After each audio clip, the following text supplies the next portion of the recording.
right, I gotta double check. Here it is. All Just right. click on something for some sound randomly. David, what's this? Go, we're live. Huh? Oh, there's the other. All right, ready, brother? Yes. Ka Kahalal halal Yahweh Yahweh Bashem Bashim Yoshai Yashai Bashem Bashim Rakakadash Rakakadash Brakte Brakte Yahweh Yahweh Brakte Brakte Yahweh Yahushai. Shai. Shalom. Shalom. Give honor to elder to us great millstone. Shalom. Shalom to elect of the 12 tribes which are scattered abroad. Greetings. We call ourselves a hopeful elect because we do not know the elect are in these times. Shalom. Shalom. So, brother, this is you want to show the footage? Yes. Khan. This is from Elder Yawakana, GMS Babylon Forum, one of his channels. Okay, the person got the device. Okay. Fair use, fair use, fair use, fair use, fair use. See that? It's inverted. Oh well. And the glory of millstones. Lock, yeah. Go into right. That's her name, Hannah Rothschild. This is Hannah Rothschild. Right. That's why I read that at sea. So I'm sure he's Got it. So he was born in a place called the Judengasse, which was a Jewish ghetto, basically. And it was the house that he lived in when he eventually had 13 children was only 14 feet wide. And he lived there with his very, very overpowering and dominant and an incredibly brilliant wife who was called Guttel. He was determined to get out of this ghetto. At nighttime, the ghetto was closed. You weren't allowed to leave. The street was so narrow that no sunlight could penetrate. There was no plumbing, there was no sewage, there was nothing. So everything you can imagine happened in this street. And unsurprisingly, he wanted to get out of there. And he started a small coin business, and that did reasonably well.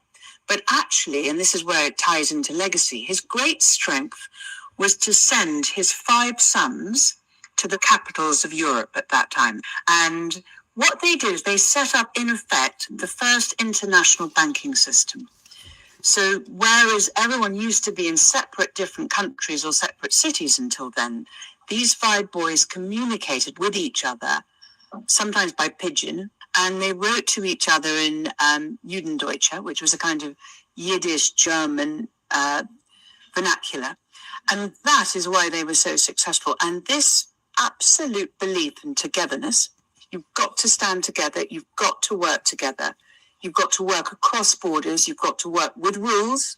And by 1789, when the last one went, to 1815, so a very, very short period of time, it was said that no government or king would consider going to war without the Rothschilds supporting them, because that was how... Did you hear that? No government or king could ever go to war without the Rothschilds supporting them, basically without the Rothschild sign off. Just play that back again to you. I stopped it there. You heard the point. Short on time too. That's another reason why. Go ahead. All right. First scripture, Isaiah 5:20. Woe unto them.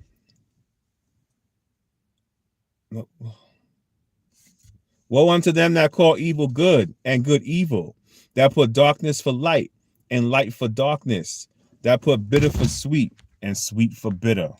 Okay. You may want to say a few words on it, brother. John. So that's what this is with these Edomites. And this is what they do.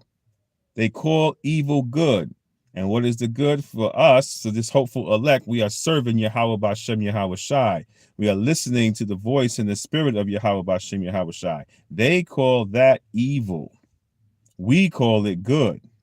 So they think something is wrong with us. That put darkness for light and light for darkness. That put bitter for sweet and sweet for bitter. You're gonna call. John, while you get a precept, while you get that precept, this is Amos chapter 5 verse 7 BSB. There are those who turn justice into wormwood and cast righteousness to the ground. The true children of Israel did this, but we're gonna put this for who? The Esau Edom. the Edomites. We're going to go up to the banking firms as she wouldn't do the Rothschilds. They don't go to war or anything unless they do what? These other countries, unless they get the Rothschilds to sign them off. Why are y'all funding all the wars, both sides? That is not right. That is evil. They're funding both sides of the war. You know, it's supposed to be on one side for one side to win. They doing both. That's evil. You're causing what? The murderer. How many people? That's evil. But, you know, they're the ones in the power seat right now pursuing Job 9:24. That's exactly where I'm going. That's the spirit Earth's given to the hand of the wicked. So that's why, you know, they're not in the prison houses, the rest of it. But in the kingdom of heaven, there will be justice executed upon them. Go ahead. Job 9:24. The earth is given into the hand of the wicked. He covereth the faces of the judges thereof. If not, where and who is he? So the wicked is who? The so-called white man, the red man. Esau, Edom. The red man pursuing Genesis 25:25. The people against whom Yahweh hath indignation forever. The border of wickedness, as it is written about. So they are the wicked. Which means what? They're going to put evil for good, good for evil. That makes sense. They're going to fund the war on both sides when you're not supposed to do it. You're causing the unnecessary deaths of how many people, the murders of it. So much blood on y'all's hands. Especially the true children of Israel, the apple of the Most High's eye. Yep. Go ahead. Micah chapter 2 and verse 1. Woe to them that devise iniquity and work evil upon their beds.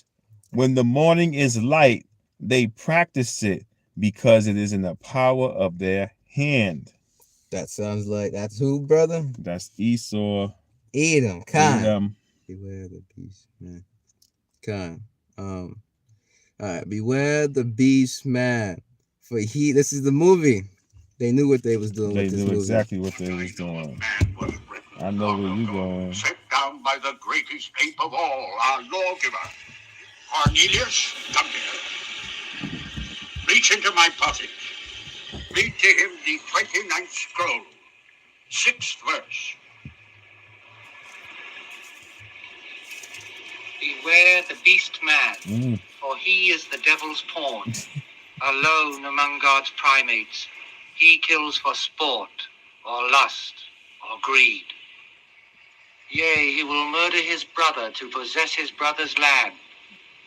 Let him not breed in great numbers, for he will make a desert of his home and yours. Shun him. Drive him back into his jungle lair, for he is the harbinger of death. I'm gonna get that. You bring up preachers for all of that. They knew what they was doing. They read from what?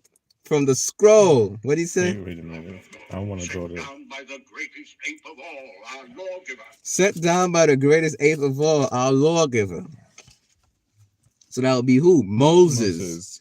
They're equating the true children of Israel to who? Monkeys. That's who this man is. He funds both sides. He is the beast man. That's devil's pawn, trying to taking everybody out. Go ahead, brother. All right. Because of that, what he just said, the harbinger of death, I want to quickly go to John 10 and 10. Go ahead. The thief cometh not, but for to steal and to kill and to destroy. I am come that they might have life, and that they might have it more abundantly. Come quantify. That was said to the children of Israel first, but this can be equated to who? Esau, Edom. The thief cometh not, but for to what? To steal, kill, and to destroy. That's all these. Of death. That's all they do. These Edomites. You know, they funding both sides of this war. What's this say? He kills for sport in that quote. This man, he usually does that. There's a name for that. You know, they go hunting for sport. You're basically just killing for fun because you like the idea of killing something. That's Esau, Edom for you, for lust or greed. Next person, brother. We're going to go to the book of Obadiah and read chapter. Well, there's one chapter in Obadiah, but read verses 3 and 4. The pride of thine heart have deceived thee. Though thou dwellest in the clefts of the rock, whose habitation is high, that saith in his heart, who shall bring me down to the ground? John, verse 3. That was verse 3. Now this is verse 4. Okay. Though thou exalt thyself as the eagle, And though thou set thy nest among the stars, thence will I bring thee down, saith the Lord. Okay. So verse 3, the pride of thy heart hath to see the dwellers in the clefts of the rock. Once upon a time, true story, Esau dwelt where? In Petra. It's Petra. In Petra, knows.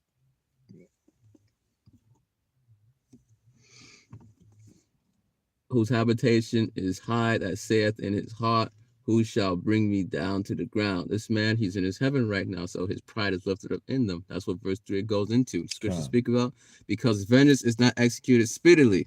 Therefore, the heart of the sons of men is fully set in them to do evil. Because Yahweh Shemashai hasn't opened up on them, they're in that prideful state right now. These things hast thou done, and I kept silence. In the book of Psalms, thou thoughtest I was altogether such as one as thyself. He's gotten prideful because of that. Who shall bring me down? Sounds like who? It's going to the U.S., the Babylon, USA, but even, who runs Babylon, USA? The elites, the banking families. Who shall bring them down? Their habitation right now is high. Though thou exalt thyself as the eagle. The America is known by what? National American animal is what? The American eagle. Emperor Nero 47 did it again. And though thou set thy nest amongst the stars, space stations, all that up there, thence will I bring thee down, saith Yahweh. He got his space stations up there.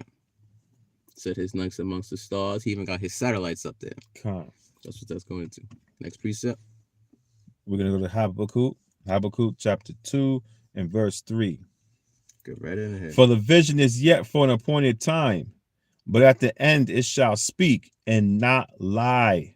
Though it tarry, wait for it, because it will surely come. It will not tarry. Okay.